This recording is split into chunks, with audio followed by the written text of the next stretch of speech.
नमस्कार, मैं doctor Nanda Guruwara, professor and dean home science department, government DB girls PG college autonomous, Kalibari Raipur से।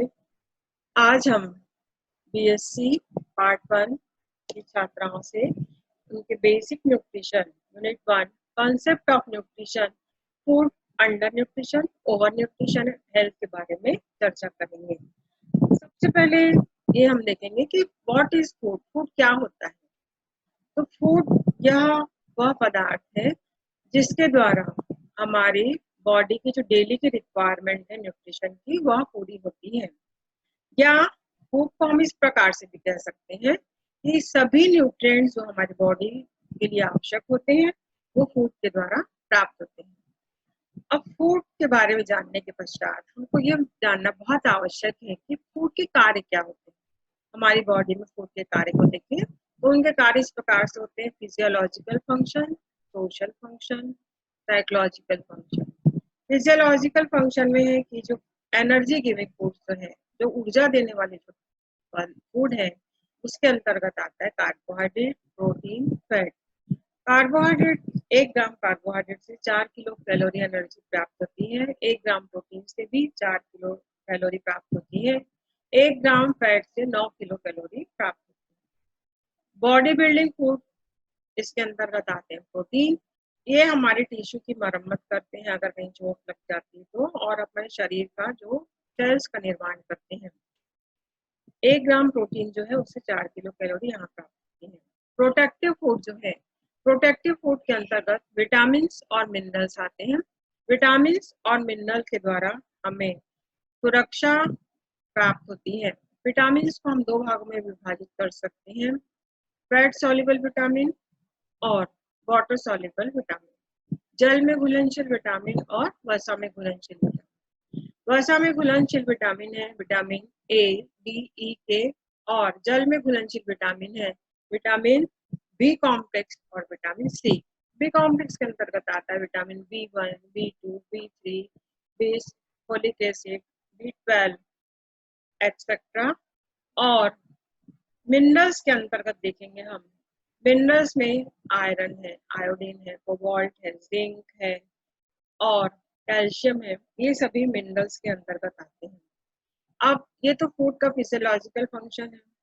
Social function में जैसे कभी पार्टी हो रही है, आप किसी कुछ प्रोग्राम करते हैं तो उसके हिसाब से आप लोगों को बुलाते हैं, वो एक दूसरे से आप मिलते हैं, तो ये सोशल फंक्शन के अंतर्गत आएगा।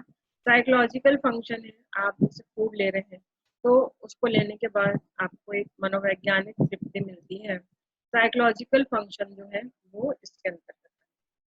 नेक्स्ट अब हम देखते हैं कि कॉन्सेप्ट ऑफ न्यूट्रिशन क्या है। न्यूट्रिशन किसे कहते हैं? न्यूट्रिशन जो है एक साइंस जो है, इसमें फूड की वैल्यू जो है उसको देखा जाता है, और इसमें जो है केमिस्ट्री, फिजियोलॉजी, ये सब भी इन्वॉल्व होता है। तो न्यूट्रिशन जो है, अब क्या होता है इसके बारे में हम देखेंगे। न्यूट्रिशन किसे कहते हैं? तो आप जो फूड लेते हैं, तो फूड लेते हैं तो वो कॉम्प्लिकेटेड, जटिल फॉर्म में रहता है। जब वो उसका पाचन होता है तो सरल फॉर्म में बदलता है। उससे न्यूट्रिएंट्स, पोषक तत्व जो है वो प्राप्त होते हैं, और वो पोषक तत्व आपके शरीर में जो है विभिन्न प्रकार के कार्य करते हैं। इसी के द्वारा आपकी बॉडी की ग्रोथ होती है और आपका जो रेजिस्टेंस पावर मेंटेन रहता है। तो WHO ने इसकी जो डेफिनेशन दी है न्यूट्रिशन की, उसे देखते हैं कि न्यूट्रिशन क्या है। तो न्यूट्रिशन में जो फूड है वो, उससे न्यूट्रिएंट्स प्राप्त होते हैं।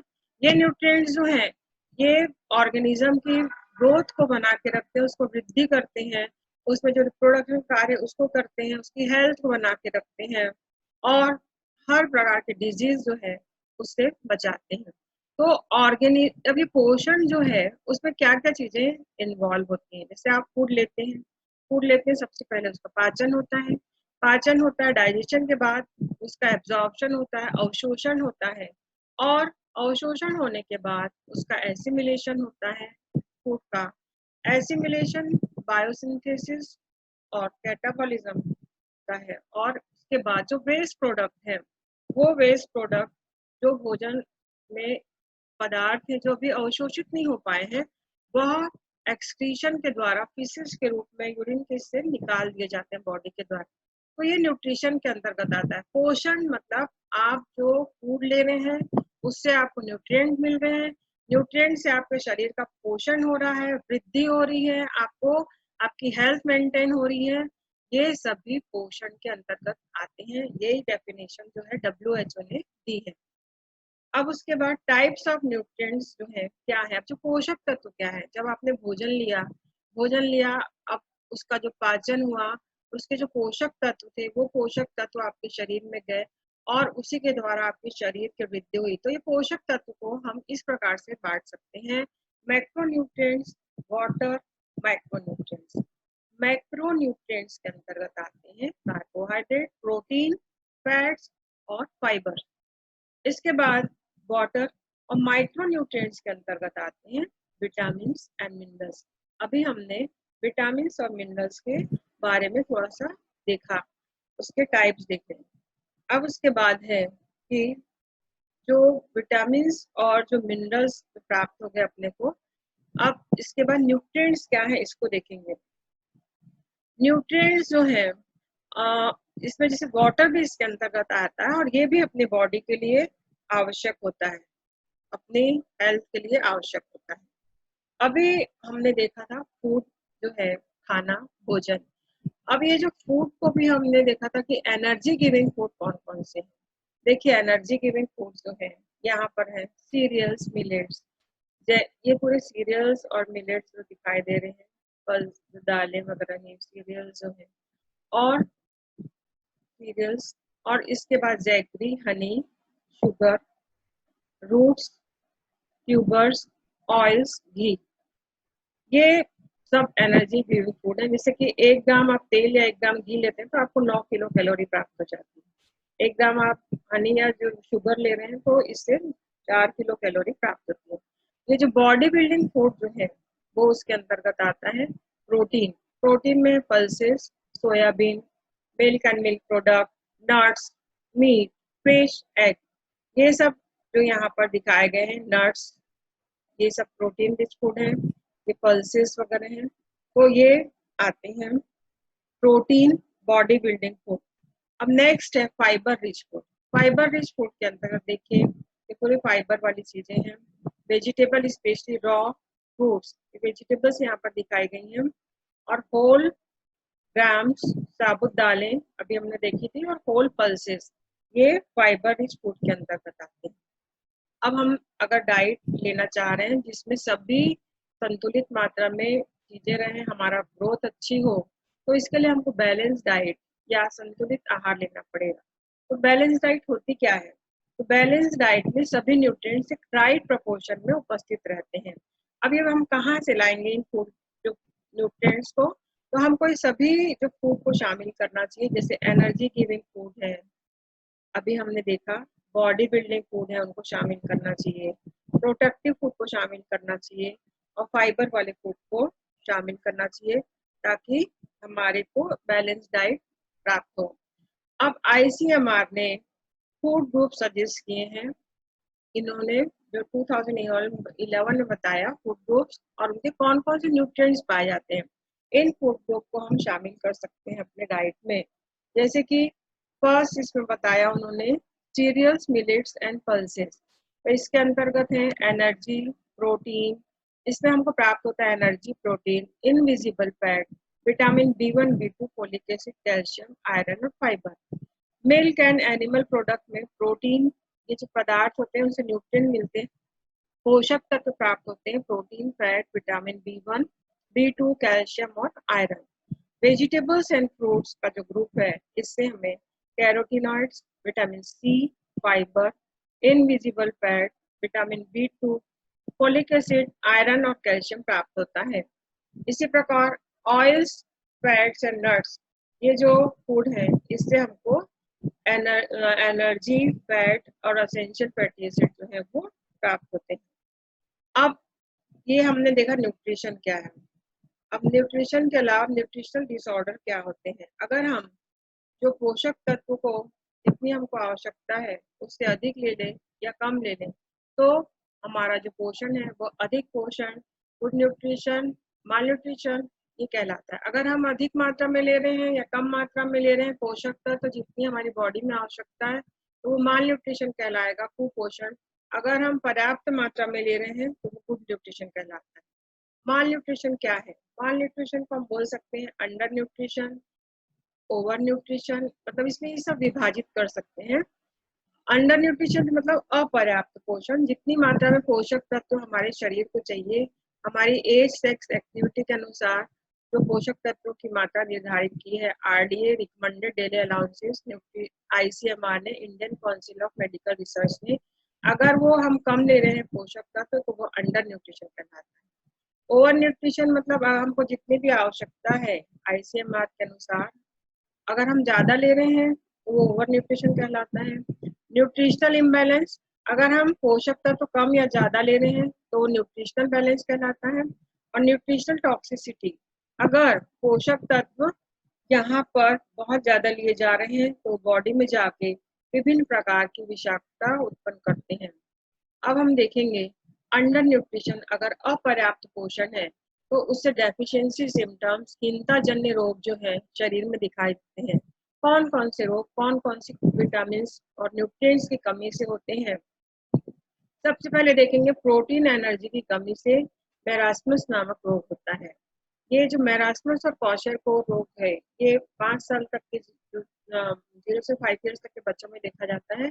देखिए यहाँ पर जो मेरास्मिक चाइल्ड है उसको दिखाया गया है और वो जो बच्चा है किस प्रकार से दिखाई दे रहा है। और प्रोटीन की कमी हो जाती है तो क्वाशरकोर बीमारी देखी जाती है। कैल्शियम की कमी हो जाती है तो ऑस्टियोमलेशिया और रिकेट्स देखा जाता है। आयोडीन की कमी से ग्वाइटर होता है, एक ग्वाइटर के सिम्टम्स यहाँ पर दिखाई दे रहे हैं, इसे घेंगा रोग भी कहते हैं। और आयरन की अगर कमी हो जाती है तो एनीमिया होता है। एनीमिया मतलब हीमोग्लोबिन जो है नॉर्मल से इसकी मात्रा कम हो जाती है। महिलाओं में इसकी मात्रा नॉर्मल 12 ग्राम प्रति 100 ml बताई गई है। अगर 12 ग्राम प्रति 100 ml से कम है तो वह एनीमिया की कंडीशन है, हीमोग्लोबिन की मात्रा कम होगी 12 ग्राम प्रति ml से। तो देखिए यहाँ पर एक ये एनीमिक चाइल्ड का बताया गया है और ये नॉर्मल एक व्यक्ति का हाथ दिखा है और ये एनीमिक व्यक्ति का हाथ दिखा है। जिंक की कमी से ग्रोथ रिटार्डेशन होता है, B1 की कमी से बेरी होती है, B3 की कमी से पैलेग्रा होता है, विटामिन सी की कमी से ब्लीडिंग गम्स होते हैं, दांतों से खून निकलने लगता है, उनकी पकड़ दांतों में कमजोर हो जाती है, दांत गिरने लगते हैं और स्कर्वी नामक जो रोग है वो देखा जाता है। ओवर न्यूट्रिशन में देखिए ओबेसिटी देखा जाता है और विटामिन और माइक्रो न्यूट्रिएंट्स की जो अगर ओवर न्यूट्रिशन हो जाता है तो हाइपर विटामिनोसिस देखा जाता है और VOD डिजीज देखी जाती है। देखिए यहाँ पर न्यूट्रिशन इम्बैलेंस में ओबेसिटी दिखाई गई है, इसमें फैट अधिक मात्रा में लिया जा रहा है तो उसका ओबेसिटी है। एनीमिया में कमी हो गई है आयरन की, हीमोग्लोबिन की और ये सिम्टम दिखाई दे रहे हैं। अब मैं कुछ डाइटरी गाइडलाइंस आप लोगों को बताऊंगी कि डाइटरी गाइडलाइंस में है कि कैसा खाना चाहिए। Eat variety of foods to ensure a balance diet. फिर उसके बाद eat plenty of vegetables and fruits, और अधिक मात्रा में जो वेजिटेबल्स और फ्रूट्स लेने चाहिए और मॉडरेट अमाउंट में एडिबल ऑयल्स लेना चाहिए, एनिमल फूड लेना चाहिए और घी बटर जो है वनस्पति कम लेना चाहिए। ओवर ईटिंग को अवॉइड करना चाहिए और सेफ फूड, क्लीन फूड लेना चाहिए। Drink plenty of water, take vegetables, take जो बेवरेजेस हैं मॉडरेट अमाउंट में लेना चाहिए। और इसके अलावा जो माइक्रो न्यूट्रिएंट्स जो है अधिक मात्रा में लेना चाहिए। डाइटरी गाइडलाइंस के अंतर्गत हमने देखा। अब हेल्थ देखेंगे, अगर हम प्रॉपर न्यूट्रिशन ले रहे हैं तो हमारी हेल्थ भी अच्छी बनी रहेगी। और हेल्थ क्या है, WHO ने बताया कि शारीरिक, मानसिक और सामाजिक रूप से निरोगता की अवस्था है, वेलबींग की अवस्था है। ऐसा नहीं है कि आपके शरीर में किसी बीमारी की कमी है या बीमारी नहीं है तो उसको हम हेल्थ बोलेंगे। हेल्थ उसी को बोलेंगे जिसमें बीमारी भी नहीं है और व्यक्ति शारीरिक, मानसिक और सामाजिक रूप से स्वस्थ है। अब डायमेंशन ऑफ हेल्थ बताए गए हैं, फिजियोलॉजिकल, साइकोलॉजिकल, सोशल, इकोनॉमिकल और वोकेशनल। अब हम देखेंगे कि अगर आप अच्छा खाना खा रहे हैं जिसमें पोषक तत्व हैं तो आप में डेफिशिएंसी डिजीज नहीं होगी, आप एक स्वस्थ नागरिक रहेंगे और इसके कारण आपकी अर्निंग भी अच्छी रहेगी और आगे जाके स्वस्थ नेशन का निर्माण होगा। तो we are what we eat. Thank you.